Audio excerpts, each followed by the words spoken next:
Welcome to Samba Samba. Enjoy the video. You start by checking that your Airpods model and firmware support LED customization. Some older models don't. Make sure your Airpods and case are charged above 20% and paired to your iPhone or Mac. Open Settings and go directly to Accessibility or the app you'll use.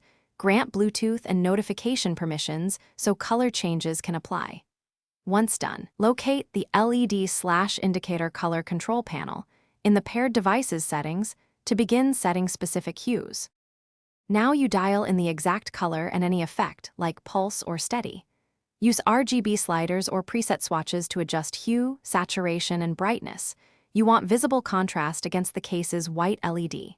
Assign colors to specific states, charging, pairing, low battery, or incoming notifications, so each event is instantly recognizable.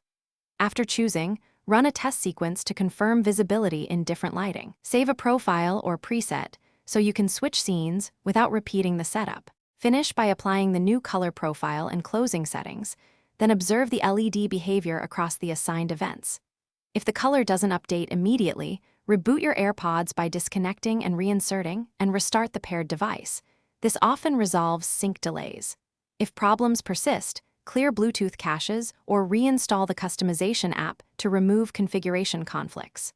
One key troubleshooting tip: update firmware, and only if necessary. Perform a factory reset.